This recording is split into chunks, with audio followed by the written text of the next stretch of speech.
baixo, sensacional. Ele colocou a esquerda no fígado, está pelo solo. Desta vez não vai ter condições. Vantagem no 4, 5, 7. Atenção, Éder pode ser campeão daqui a pouco. Éder Joffre, campeão mundial de boxe. Num momento extraordinário, na vibração dos brasileiros. Este pequeno fugido que o acompanhou. Quando ele não estava empenhado em treinamento para alguma luta, ir lá para o Clube Espéria, bater uma bola, o Parque Peruche, às vezes a gente ia lá ver jogos também, ele gostava de ver também, ou se não em casa desenhando. Para mim, não fácil para ficar mostrando. Embora já tenha mostrado, agora estou mostrando para vocês, tá certo? Dessa maneira é que eu tenho agido, tenho feito. Muita gente gosta, depois vê na entrevista e tal, aí fala, ô meu, pô, eu não sabia que você pintava também. Não, nunca vi o lado artístico dele, não. Poxa, você vê, eu desconhecia, mas é um desenho bonito, traço duro, poxa, muito bacana. Eu acho muito bonito, esse em traços. Eu não sabia que ele fazia esse tipo de coisa. Que foi praticamente uma cópia que eu fiz. Não foi criação minha.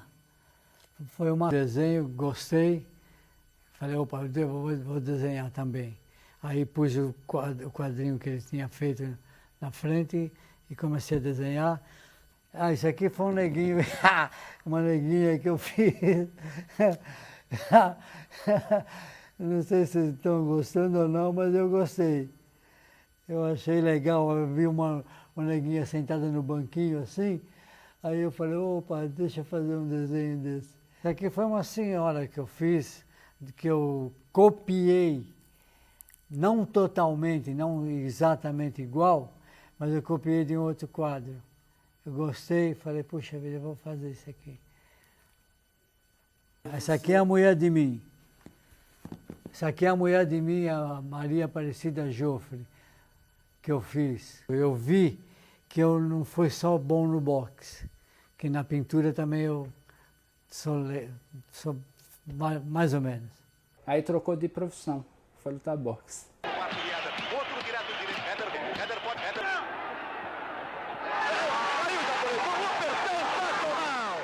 A criança da Jô foi uma criança saudável, com uma família maravilhosa, todo mundo se dando bem.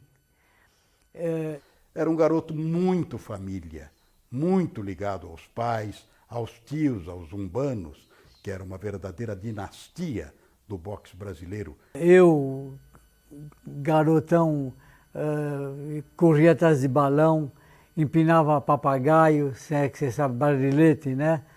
Papagaio, barilete, balão, jogava bolinha boxe, jogava figurinha bafo. E era uma vida, ia na chácara que tinha perto de casa, pegar caqui, mexerica, uva que tinha lá, a gente pegava e punha aqui dentro e tal, e saía correndo. Eu brincava muito, mesmo na escola brincava bastante. E fiz até o 2º ano de ginasial. Ele era um garoto que gostava muito da rua, que jogava muito futebol na rua e que arrumava muita briga na rua. Então, efetivamente, ele era um garoto que passou a ser temido pela sua capacidade de lutar. Mas ele não procurava briga. Eu só brigava quando mexiam comigo. Mexiam comigo, com a família, aí eu brigava. Vale ressaltar que a lenda conta que o Éder Joffre nasceu dentro da academia de boxe que o pai tinha na Rua Capitão Salomão. A Rua Capitão Salomão liga o Largo Paissandu à Praça do Correio. É possível, porque vindo da Argentina com recursos precários, o pai tinha que morar no próprio local onde trabalhava. E foi ali que efetivamente eu conheci Éder Joffre e até nos tornamos amigos. Alunos do meu pai me pegavam no colo para eu bater no puximbol. Pá, pá, pá, pá. Era legal. No saco de areia também, me punha, eu era pequenininho, né? Ainda sou até hoje, mas não tanto. Aí me pegavam no colo e me punham eu assim para bater um saco de areia, para fazer luva com eles ajoelhavam para eu brincar com eles. Eu vi Éder Joffre treinar antes de lutar. E Éder Joffre, daqueles treinamentos, enfrentava até pesos pesados. Era um garoto ágil, rápido, acertava golpes e dificilmente era acertado. Esquivou-se bem Éder agora. Toca bem à direita, embaixo. Agora fica junto às cordas. Crawford diz, opa. Esquivou-se bem Éder e meio desequilibrado ali o Calé. Passou por um momento meio perigoso. Levei soco bastante, mas não era de sentir mesmo os golpes. Poucas foram as lutas que eu senti os golpes. Nas outras lutas não, porque eu sabia me defender, aparava o golpe, tirava a força do golpe com a mão, certo? E não sentia tanto golpe. Para lutar boxe, você tem que ser inteligente também. E tem que perceber quando que o adversário vai soltar o golpe. E ele tinha uma força extraordinária e tinha uma assimilação de golpe muito boa. Então, às vezes, ele não... Na maioria das vezes, ele não sentia o golpe do adversário, mas fingia. Algumas vezes ele fingia que sentia... E aí fingia que ia cambaleando e tal, e o adversário vinha para cima dele e ele... Éder Joffre com calções claros. Atenção, Daniquini busca o ataque. Éder Joffre trancou-se nas cordas. Giravelo à sua frente. Éder coloca agora o direto de direita. Tentou a direita outra vez, responde rapidamente Daniquini. Afastou-se Éder o suficiente, mas Daniquini já o ataca. É bastante rápido. Já demonstrou que tem pegada e que tem condições. Mas Éder está firme. Enquanto o adversário ataca, Éder trancou-se. Vai para as cordas, Éder Joffre. Tenta sair dali. Atenção, preparou a esquerda. Lançou esplendidamente o cruzado em esquerda. Pegou esplendidamente. A knockdown, Daniquini. Estreou na Forja de Campeões em 1953. Ele não era peso galo ainda, ele se projetou como peso galo. Mas ele era peso mosca, o amador. E foi campeão pelo São Paulo Futebol Clube. Foi campeão no campo do Juventus, aqui em São Paulo. Naquele tempo se fazia as jornadas em campos de futebol, em ginásios com bastante conhecidos, se variavam os locais. E eu conheci o Éder em 53, quando ele lá no campo do Juventus nocauteou um boxeador do Nacional Atlético Clube no primeiro round. E ganhou o título da categoria dele. No início de uma carreira, você já não vai lutar com o campeão sul-americano, brasileiro, paulista ou mundial. Você vai pegar lutadores de mais ou menos de sua classe, mais ou menos do seu período de treinamento de luta, né? Nós íamos em sempre 2 fotógrafos fazer toda a luta. Era o Armando Título, que era um cara gordão, o apelido dele era Cacareco, né? Porque era um tipo gozado. E ele geralmente usava Rolleiflex com flash eletrônico, fotografava a luta. E eu fotografava com uma câmera 35, chamada Robô Royal, e que tinha o recurso, você dava corda nela, ela batia em torno de 8 fotos ou 24 fotos em sequência. Toda a sequência que eu conseguia bater de um lance de um nocaute do Éder Joffre, porque fotograficamente, você acompanhando o Joffre, você sentia quando ia criar o nocaute. Porque você via que o outro adversário já estava meio grogue, ele vinha com a esquerda, e quando ele dava com a direita, aí blum, o cara ia para o chão mesmo. Então aqui você tem um exemplo, né? Olha aqui, ó. Eu senti que ia dar o nocaute, né? Você vê que a esquerda já está parada, ele já deu a direita, o cara começou a cair, né? Começou a cair. Então, vamos dizer assim, de 24 fotos, essa seria a foto 2 ou 3, o cara já, a foto 4 ou 5, o adversário já no chão, o juiz contando, né? A contagem quase num ponto final, ele tentando levantar, mas ainda não conseguia levantar, né? O juiz resolveu parar a contagem, chegou a 10 e já correr para a direção do Éder Joffre, que é esse aqui, né? Deu o Éder Joffre, que também seria a foto 20, por exemplo, já deu o Éder Joffre como vencedor. O Éder foi ajudar a levantar o adversário que estava em nocaute, né? O pai do Éder e tal. O Éder sendo declarado vencedor pelo juiz, é um movimento bacana do braço levantado, eu ganhei a luta. E aqui um close final do próprio Éder Joffre, que eu acho uma foto maravilhosa, do Éder Joffre como vencedor da luta, né? Éder outra vez no ataque, Daniquini tentou reacionar, Éder rapidamente tocou a esquerda, colocando o Daniquini a knockdown. Kid Joffre, José Aristide Joffre, o nome do pai do Éder. Uma figura humana maravilhosa, muito humilde, veio para o Brasil em sua, mais ou menos com 24, 25 anos, é argentino, e aqui ele não veio lutar, ele veio logo para ser técnico. Meu pai era um craque, era um técnico na concepção da palavra. Era muito bom, ele fez vários campeões, ele era muito bom. Ele sabia ensinar, se profissionalizou como técnico de boxe e exigia da gente que treinasse direitinho. Depois de um bom tempo você se adapta e aí você consegue fazer todo o treinamento direitinho. Mas você já pensou, você se aquecer um pouco, pular corda, bater saco de areia, bater no puximbol, fazer luva com o outro, fazer sombra, ginástica deitado, sentado, em pé, na plancha. Isso tudo o lutador de boxe tem que fazer. Eu via meu avô lutando com meu pai, literalmente. Para quem, se na época focasse uma câmera no meu avô, ele literalmente lutava junto com meu pai dentro do ringue. Nos movimentos, eu acho que no pensamento, era uma simbiose, assim, era uma coisa muito legal. Ele recomendava, ele ia junto, pegava nos braços das pessoas para ficar na guarda correta. Se era destro, ficava assim. Se era canhoto, assim. Entendeu? Então ele ensinava isso aí. Os golpes que ele mandava bater, hook no fígado, upper para pegar no queixo ou no nariz, cruzado de esquerda, a mão, não é cruzar com a mão assim, nem bater com isso.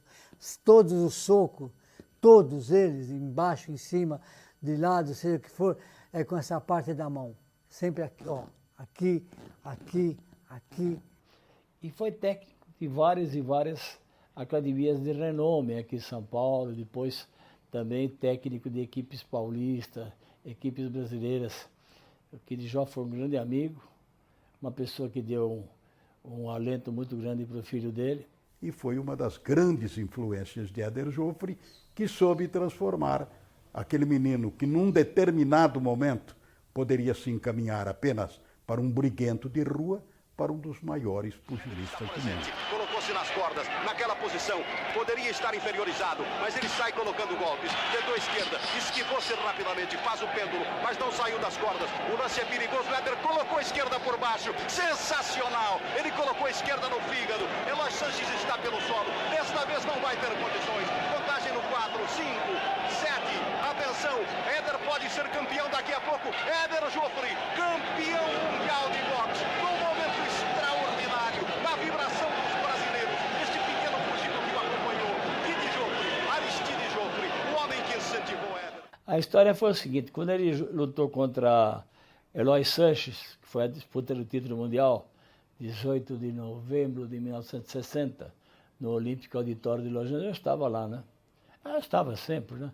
Acima de tudo, eu fazia cobertura para a Gazeta Esportiva, mas eu já era dirigente da federação. Foi uma luta difícil, senti golpes dele no fígado, no plexo, pegou no queixo também, senti um pouco. Ele realmente era muito bom, aguentava bem pancada. Se não é o meu pai, dele falar, olha, não, vai Éder que ele sentiu o golpe. Lembro como se fosse hoje. Essas foram as palavras dele. Éder, vai que ele sentiu os golpes. vai que você derruba ele. Eu fui em cima dele, fintando para ele, se ele desse algum golpe eu já saía, né? Ou sairia do golpe, e fui fechando ele num canto para mim poder pegá-lo. E aí consegui pegar um golpe bem pego no fígado dele, que ele curvou. A hora que ele curvou, eu dei um upper no queixo dele e fui e derrubei. Foi aquela emoção tremenda, a primeira vez que o Brasil ganhava um título mundial. É um momento de emoção extraordinária, meus amigos de todo o Brasil. Nós temos um campeão mundial de boxe, Éder Joffre, extraordinário, abraçado por seu pai, por sua mãe. E rendamos aqui a nossa homenagem ao extraordinário Aristide Joffre, que veio da Argentina para treinar um brasileiro, para fazê-lo campeão mundial de boxe. Eu vivi uma grande emoção quando, em 1965, eu costumo me concentrar antes das transmissões. Não sei por que nesse dia eu cheguei ao ginásio, foi em Nagoya, em maio de 1965, e comecei a caminhar num espaço permitido ao lado do ringue. Quando eu ouvi um grito de um japonês, Flávio, Flávio, e eu corri, botei o fone no ouvido, e o meu colega era o operador da Bandeirantes, Emílio da Paz Libório, me chamava aqui do Brasil. Atenção, onde é que você está? Nós já temos condições de iniciar a transmissão. Eu fui escalado para transmitir a luta pela Bandeirantes e pela Jovem Pan na oportunidade. Os direitos foram comprados pelas duas emissoras. Resolveu confiar somente a minha transmissão e não mandou locutor. Então eu fiquei sozinho, eu não tinha nem um comentarista ao meu lado para auxiliar-me. A primeira foi realizada em Nagoya, no Japão, que é mais ou menos 300 quilômetros de Tóquio, que foi a luta que o Éder não perdeu e deram a derrota para ele. Embora eu tivesse ido na terra dele, que é a diferença de fuso horário, isso que me matou, fuso horário, aqui é meio-dia, lá é meia-noite, entende? Então, essas coisas tudo prejudica um esportista. Porque ele chegou no Japão 5 dias antes da luta. Fuso horário, na hora que ele estava lutando com o Arada era a hora que ele devia estar dormindo, com o fuso do Brasil. Ele não se adaptou bem ao horário japonês, que eram 12 horas de diferença, como é até hoje, né? 12 horas de diferença, então criou um clima complicado.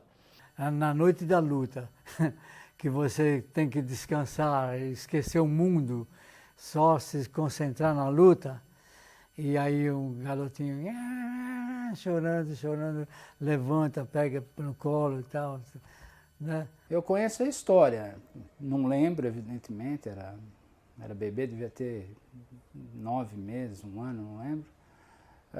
Agora, já ouvi meu pai falar a respeito, e ele fala, olha, não foi o choro do Marcel que tirou o título.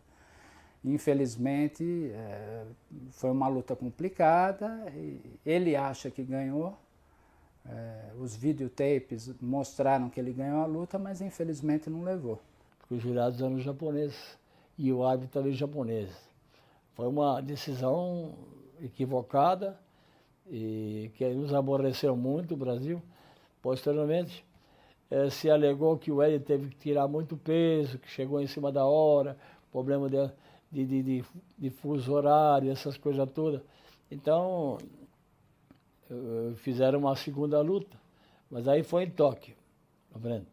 Foi em Tóquio e o Éder teve que tirar muito peso, exagerou no tratamento e subiu no ringue com uma expressão de debilidade. Mas a gente sente que fisicamente Éder não está numa ocasião feliz. Arada, todavia, tem sempre a iniciativa do ataque, sempre no seu estilo, procurando a luta a curtíssima distância. Repito, Éder não apresenta uma excelente disposição física esta noite no Japão. Eu acho que foi a movimentação do Arada. O Arada é um pugilista muito rápido, um pugilista muito técnico e tal. Então isso envolveu um pouco o Éder. Porque, na verdade, ganhar do Éder ninguém ganhou. Teve um só, que foi o Arada, que saiu vitorioso nas 2 lutas que fez com o Éder. E as duas lutas, até hoje, falam. Quem duvidar é só ver o vídeo que vai ver que a luta não foi o resultado, não foi o verdadeiro. As cabeçadas que ele me dava, que devia ser chamada a atenção, e as regras do boxe, nessas ocasiões, manda descontar o ponto. Então, se descontasse ponto dele, eu teria ganho de 10-0. Então fizeram a luta, foi por pontos também, e deram a vitória para o Arada. Nessa luta houve já um pouco mais de equilíbrio. A primeira não, hein? A primeira ele tinha ganho. Por mais equilíbrio, mas deram a vitória para o cara de casa, tudo favorável. Deram a vitória para o Arada. O Arada ficou chateado.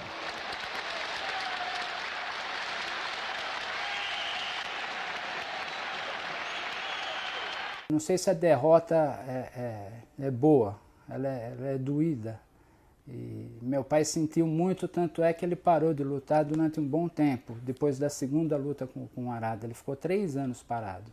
Não foi assim uma decepção. Quer dizer, na época, meu sentimento poderia até fazer essa colocação, mas, sabe, depois que você vai amadurecendo, você passa pelo mesmo caminho, você tem as mesmas, sabe, o mesmo sentimento, e aí você aprende a lidar melhor com isso. Eu aproveitei de dormir até as 10, 11 horas da manhã, comer bem, me alimentar bem. Eu saía muito com meu filho, ia passear em muitos lugares, eu podia, teve casa na Ilha Comprida, nós íamos sempre para lá. Foi um pai normal como os outros, entendeu? Ele se despiu do manto de campeão do mundo e se vestiu como um pai normal, como uma pessoa dedicada à família. Eu lembro que a gente ia muitas e muitas vezes ao Clube Espéria, passávamos o dia inteiro. Tinha os filhos ali para olhar, não podia deixar os dois para minha mulher sozinha cuidar. Eu engordei também um pouco a mais, fiquei mais pesado e as lutas seriam muito mais difíceis. Me deu vontade de ser um campeão de novo. Falei, puxa vida, porque eu me sentia muito forte, muito forte. Eu acho que ele aproveitou bem esses 3 anos para recuperar toda a energia. Às vezes, em quando ia na academia brincar com alguém lá, e tudo mais pesado que eu, e eu bati em todo mundo, falei, eu vou voltar. Voltou com mais energia, em outra categoria, fez 25 lutas como peso-pena e foi campeão do mundo novamente.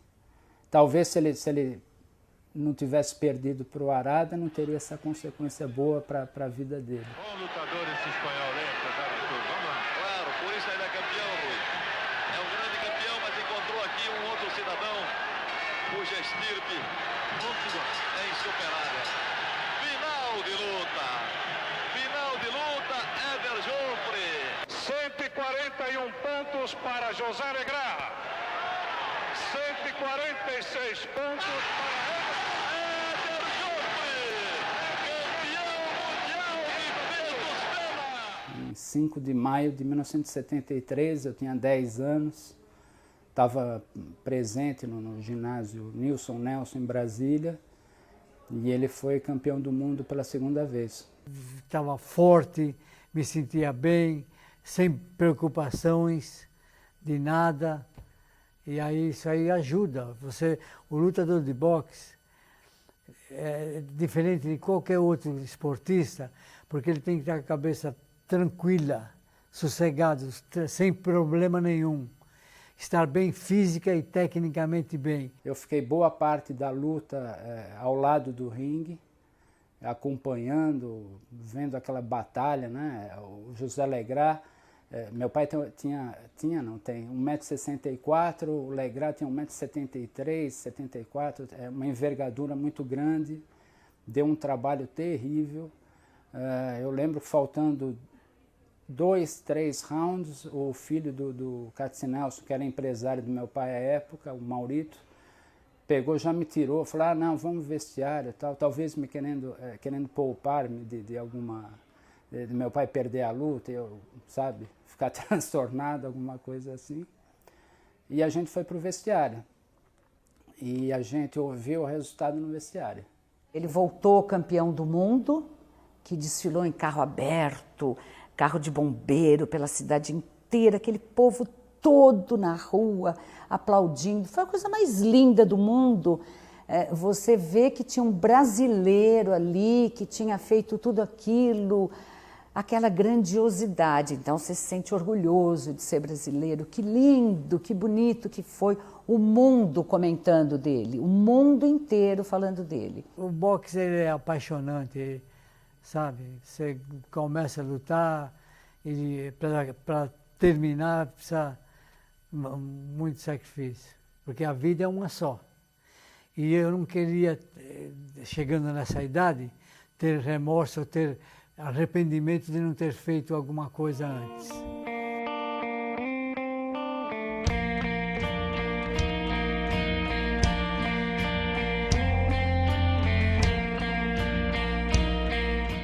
Opa, legal, meu. Merci, Belcop. Merci, Belcop.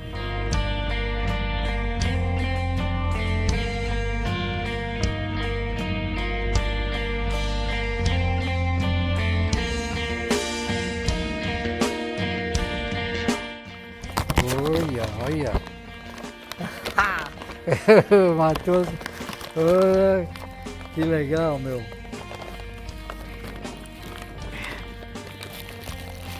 Tem chocolate aqui que não acaba mais, hein?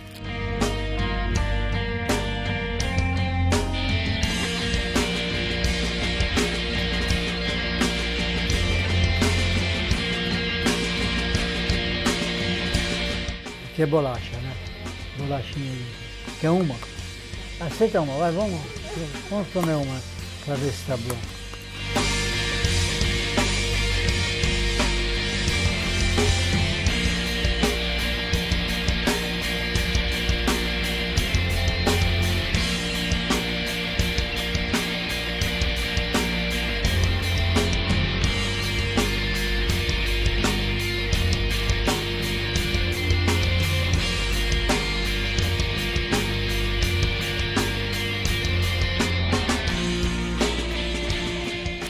Pega. Não, primeiro para vocês, depois eu pego a última. Tá bom, vou aceitar uma. Isso, olha lá. Pega uma ainda. Obrigado. Pega uma. Aí. Sabe por que eu dei primeiro uma para vocês todos? Para me ficar com o resto.